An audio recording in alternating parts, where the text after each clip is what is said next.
Level 15. Survival difficulty. Class 0.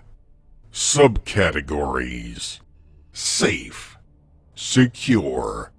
Devoid of entities. Description. Level 15 is a series of futuristic hallways with the occasional pitch-black areas created by the absence of any lighting. Sounds of engines can be heard from afar when traversing through these hallways. These noises are coming from machines that are located in large parts closed off by reinforced doors made out of metal. A part of the wall of these rooms is made out of thick glass. These machines range from the size of a laptop to unmeasurable dimensions, and the noises they emit don't seem to be affected by their size. Some machines have clear tasks which are easy to notice, like producing steel rods. But most of them don't seem to have one, with some not having any front room's equivalent whatsoever. Rarely, one may stumble upon rooms that contain machines that have been destroyed, machines of which appear to have either exploded or broken down due to unknown reasons. It can be theorized that the cause of these explosions is a lack of maintenance, since nothing seems to prevent them from breaking down.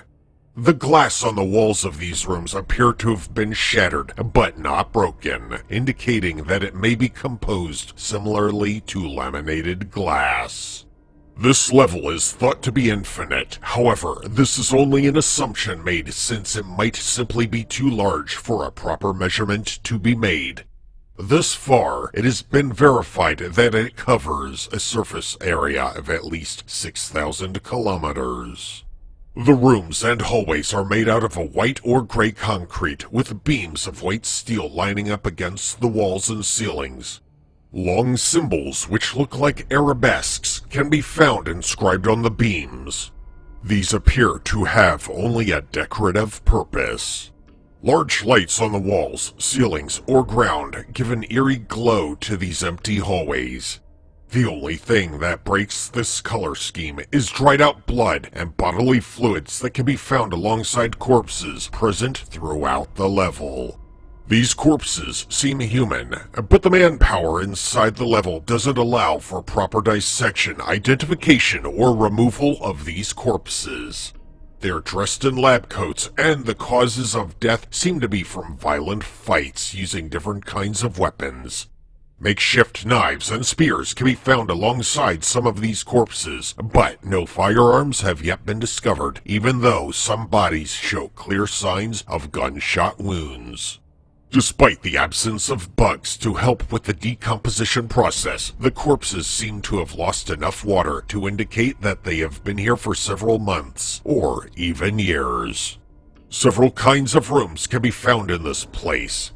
The engine rooms have already been mentioned, but other ones exist which appear to be laboratories, dormitories, kitchens, and control rooms, as well as storage containing food, water, or other numerous types of equipment. Almond water is notable by its absence in the entire level. The majority of these rooms are empty and devoid of furniture, while others have been the theater of intense fighting. Computers can be accessed and connect to the ILN. These computers are running on unknown versions of Linux, which are called Avalon 2.4.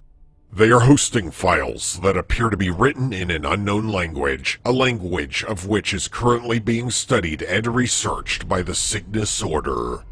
However, it is known that some of these files are journals, mail, studies, or manuals about the aforementioned engines and machines and their tasks.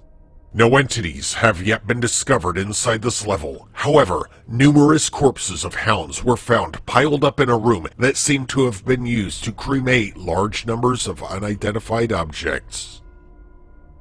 Discovery.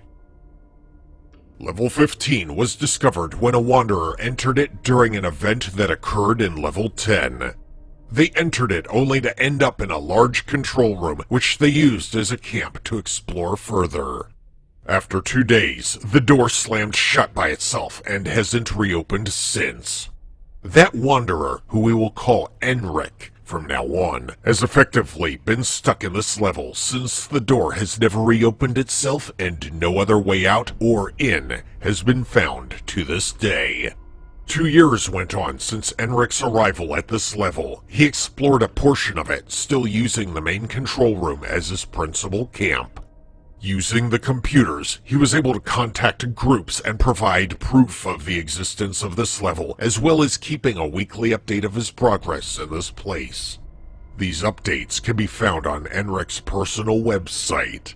He spent the first year exploring this area and, by his estimations, has covered around 6,080 kilometers during that year. The second year was dedicated to looking into the files and technology more in depth, but sadly, no breakthrough allowing him to exit this level was made during these searches. His mental well-being has been one of the MEG's prime concerns during this entire time. Thanks to the constant availability of the ILN, we were able to stay in contact with Enric and provide him with books, music, games, and other distractions that would allow him to set off his isolation for some hours.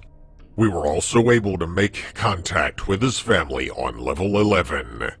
Overall, he seems to have coped pretty well with this situation. But still, he is requested to be followed by one of our psychiatrists to make sure that he remains sound of mind throughout his time spent in this level. Bases, outposts, and communities. The only known base on this level is Enric's, which has been set up inside of a large control room and has existed for around 2 years as of now. Traces of other camps have been found while exploring this level, but they were all abandoned and seem to have been made by the persons that can be found dead around this level. No other traces of wanderers have been found thus far. Entrances and exits. It is extremely hard to get in and out of level 15. Only 2 ways have been recorded in or out as of December 14th, 2021. The first one is accessible only during an event that has only occurred once during the recorded history of the Backrooms. A large wall made out of the same materials and with a similar design as the one from the inside of level 15 appeared inside of level 10. It stretched out into the distance without a visible end. Enric was, as far as we are aware, the only one who had discovered a door leading into that level without preparation or contact with any group. The wall disappeared 2 days later, trapping him inside. However, some documents found by Enric in the computers across this level allow us to theorize that some sort of explanation for that phenomenon exists. A recording of one of the monitors on this level in the control room shows that there are several lines transversing multiple levels and that these levels actually collide once in a while. If you've enjoyed this video from the Backrooms Database, subscribe to this channel and watch one of these playlists for more episodes.